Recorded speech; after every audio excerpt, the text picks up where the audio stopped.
story will inspire people out there. Why did you venture into what you're doing today? Okay, that's interesting that you asked that. It just didn't. It was all programmed and with a lot of prayers. God helped to get to where we are now. It was programmed in the sense that I always tell everyone, I say you have to have a goal. You have to have something, a vision for your life. And way back, I knew that at some point in my life, at this age particularly, I will be working and developing leaders and entrepreneurs. That became a passion for me. As a little girl, I just used to write sketching, designing. I don't even sew. And I would give my designs to tailors to sew and say, okay, add this fabric here, just like I've done. And when I go to the US and wear these things, people will say, oh, we love this and we love that. You know, particularly even the white people more.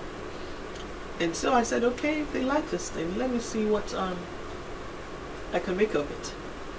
So I would go into the stores and I would look at the Liz Claiborne, look at the Armani, the Gucci, the Franco Verre, and all these designers, and I'll say there must be a Jimmy around here somewhere too. That was my vision.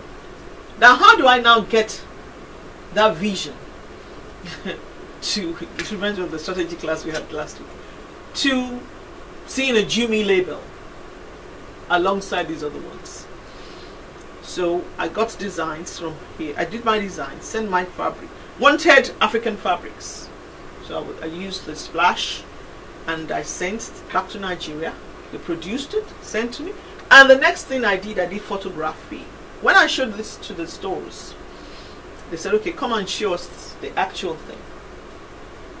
Now understand that now my vision was to get into the stores, you know, because they are the ones that will have the label when you go into the department stores, the Armani, the Gucci, and all this area. So when I showed them, they said, oh, no, this is a nice design. We love the fabric, but we don't like your production. So I said, okay, what do I do? So they called in an engineer, and he brought out precision equipment and started measuring the sleeve, the shoulder, the this and that, the pleats.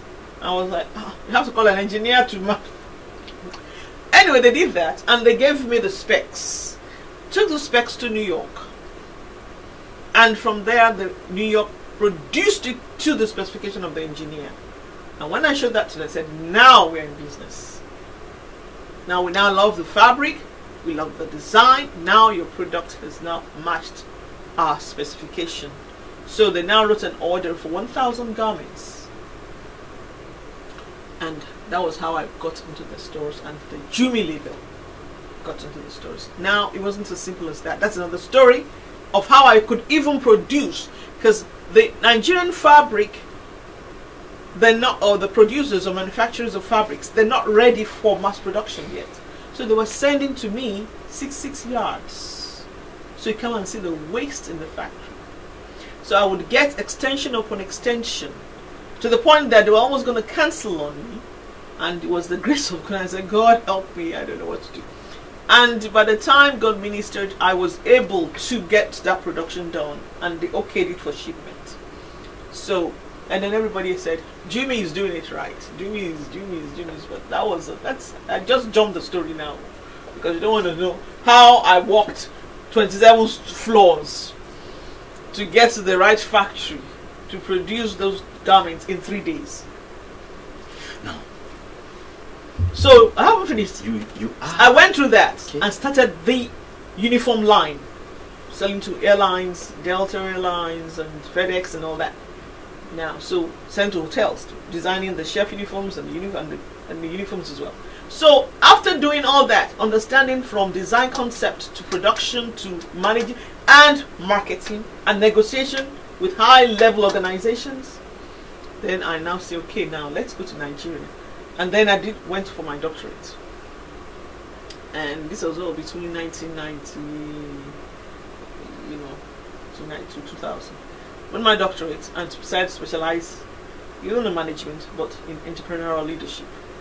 So now I said, okay, now it's time to go to Nigeria. My professors were arguing with me. Why do you have to go and go into a doctoral program when you already are doing all this and you are everywhere and in design? And I said, no, I have a reason. Because now by the time I teach a class, I'm not talking about theory, I'm not talking about textbook stuff. I'm telling you what exactly happens in the market. How you really, your negotiation skill, your style of negotiation, your way of producing, of marketing, of talking about your product to acceptability. I'm talking about developing a product line as a designer. I'm talking about all the gamut of production. I'm talking about supply chain management.